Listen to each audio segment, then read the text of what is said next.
जब जब राम का नाम आया, कांग्रेस ने आस्था का अपमान किया।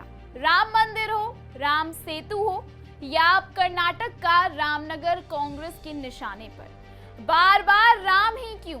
आज कांग्रेस की सियासत ने एक बार फिर दिखाया कि आस्था और संस्कृति सिर्फ चुनावी मुद्दे हैं, सम्मान की नहीं। कर्नाटक सरकार ने रामनगर का नाम बदलकर बेंगलोर दक्षिण कर दिया। कांग्रेस को ना राम से मतलब है, ना जनता की भावना से। यही कांग्रेस है जिसने राम मंदिर के उद्घाटन का बहिष्कार किया और अब रामनगर का नाम बदलकर एक और बार हिंदू आस्था को चोट पहुंचाई है। आखिर कांग्रेस को राम नाम से इतनी नफरत क्यों है?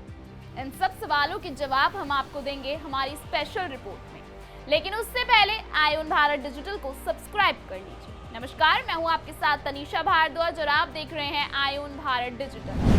कर्नाटक के रामनगर जिले का नाम अब बेंगलोर दक्षिण कर दिया गया है। उप मुख्यमंत्री डीके शिव कुमार ने खुद इस नाम का परिवर्तन का प्रस्ताव रखा और सिद्धरमैया सरकार के आनन फानन में अधिसूचना जारी कर दी। ये वही रामनगर है जहां शिव कुमार का विधानसभा क्षेत्र कनकपुरा भी आता है। यही वजह है कि इस फैसले पर निजी हितों के आरोप लग रहे हैं। लेकिन असल सवाल यह है कि आखिर क्यों कांग्रेस बार बार राम नाम से दूरी बना रही है? केंद्रीय मंत्री एचडी कुमारस्वामी ने साफ आरोप लगाया कि डीके शिव कुमार का यह फैसला उनके रियल एस्टेट कारोबार को फायदा पहुंचाने के लिए है। उनका दावा है कि शिव कुमार चाहते हैं कि रामनगर का नाम बदलकर बेंगलोर दक्षिण कर दिया जाए ताकि रियल एस्टेट की कीमतें आसमान छू जाएं। ये आरोप कांग्रेस की नीयत पर सवाल खड़े करते हैं कि क्या जनता की भावना और सांस्कृतिक धरोहर से ज्यादा उसे अपने फायदे की चिंता है। लेकिन ये पहली बार नहीं है जब कांग्रेस पर हिंदुत्व विरोधी राजनीति के आरोप लगे हैं। कांग्रेस का हिंदुत्व विरोधी चेहरा दशकों से सामने आता रहा है। सिद्धरमैया ने जोर देकर कहा कि राज्य सरकार के पास जिले का नाम बदलने का अधिकार है, जिसका उसने इस्तेमाल किया। बीजेपी का कहना है कि नाम बदलने के दौरान इसके इतिहास को राज्य सरकार ने नजरअंदाज किया गया। 1990 के दशक में जब राम जन्मभूमि आंदोलन ने देश भर में हिंदुओं की भावनाओं को जगाया, तब कांग्रेस ने इसे सांप्रदायिक करार दिया। बाबरी ढांचा गिरने के बाद कांग्रेस की नरसिम्हा राव सरकार पर भी आरोप लगे कि उसने जानबूझकर इस मसले को उलझाए रखा। 2019 में जब सुप्रीम कोर्ट में अयोध्या केस की सुनवाई हुई, कांग्रेस नेता कपिल सिब्बल ने अदालत से सुनवाई टालने की अपील की और एक बार फिर साबित कर दिया कि कांग्रेस के लिए राम सिर्फ एक वोट बैंक का मसला है, आस्था का नहीं। 2007 में कांग्रेस के नेतृत्व वाली यूपीए सरकार ने सुप्रीम कोर्ट में हल्फनामा दायर कर कहा कि राम सेतु का कोई ऐतिहासिक अस्तित्व नहीं है, ये सिर्फ एक मिथक है। ये वही राम सेतु है जिसे हिंदू आस्था में भगवान राम और वानरों की सेना ने बनाया था। कांग्रेस के इस बयान से पूरे देश में गुस्सा फूट पड़ा। जनवरी 2024 में जब अयोध्या में भव्य राम मंदिर का उद्घाटन हुआ तो प्रधानमंत्री नरेंद्र मोदी ने इसे देशवासियों की सदियों की साधना बताया। लेकिन कांग्रेस ने इस ऐतिहासिक पल को भी नजरअंदाज किया। सोनिया गांधी, राहुल गांधी, मल्लिकार्जुन खड़गे, कोई भी रामलल्ला के दरबार में नहीं पहुंचा। अब इस कड़ी में रामनगर का नाम बदलने का मामला सामने आया है। कांग्रेस पर आरोप लग रहे हैं कि वो राम के नाम से दूरी बना रही है।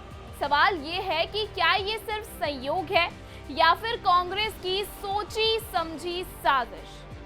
सिद्धरमैया सरकार का दावा है कि रामनगर नाम का कोई ऐतिहासिक महत्व नहीं है, लेकिन क्या ये सच है? रामनगर का नाम ही इस बात का गवाह है कि ये हिंदू सभ्यता और आस्था से जुड़ा हुआ है। कर्नाटक की कांग्रेस सरकार ने एक तरफ मुस्लिम तुष्टीकरण के लिए धर्म के आधार पर मुसलमानों को आरक्षण दिया है, तो दूसरी तरफ राम नाम की इतनी नफरत है कि रामनगर का नाम बदल दिया। आज कांग्रेस कह रही है कि उसने जनता की राय के बाद ये फैसला लिया, लेकिन सवाल उठता है कि जनता से किस तरीके की राय ली गई? कहीं ये सब महज दिखावा तो नहीं? हिंदू संगठनों का कहना है कि कांग्रेस की ये नीति का हिस्सा है, चाहे वो राम मंदिर निर्माण में अड़ंगा डालना हो, राम सेतु को नकारना हो या अब राम मंदिर का नाम बदलना। कांग्रेस हर बार वही करती है, जो उसे करना होता है। यही वजह है कि कांग्रेस पर हिंदुत्व विरोधी टैग लग चुका है। कांग्रेस के नेताओं ने अक्सर भगवान राम को काल्पनिक चरित्र कहकर अपमानित किया। राहुल गांधी ने भगवान राम को माइथोलॉजिकल कैरेक्टर कह के हिंदू आस्था का मजाक उड़ाया। ये वही मानसिकता है जिसने आज रामनगर का नाम बदलकर एक और बार भगवान राम की आस्था पर हमला किया है। विरोधियों का कहना है कि कांग्रेस को ना तो देश की संस्कृति की परवाह है, ना ही आस्था की। उसे सिर्फ वोट बैंक की सियासत करनी आती है। बीजेपी के नेता बार बार कहते रहे हैं कांग्रेस सिर्फ छल कपट की राजनीति करती है। उसका हिंदुत्व विरोधी चेहरा अब जनता के सामने बेनकाब हो चुका है। राम सिर्फ एक नाम नहीं, ये भारत की आत्मा है, लेकिन कांग्रेस की नजर में ये नाम सिर्फ एक राजनीतिक बोझ है। कर्नाटक का रामनगर विवाद इस बात का ताजा सबूत है कि कांग्रेस के लिए आस्था से ज्यादा अहम उसकी वोट बैंक की राजनीति और निजी फायदे हैं। लेकिन कांग्रेस इस बात को बार बार सिरे से नकार रही है कि वो हिंदू विरोधी नहीं है। लेकिन कांग्रेस जो कर रही है वो पूरी तरह से कांग्रेस को हिंदू विरोधी दिखा रहा है। फिलहाल इस खबर में इतना ही। इस खबर पर आप क्या राय रखते हैं हमें कमेंट सेक्शन में जरूर बताइएगा। इस तरीके की तमाम खबरों को देखने के लिए बने रहिए आयुन भारत डिजिटल पर।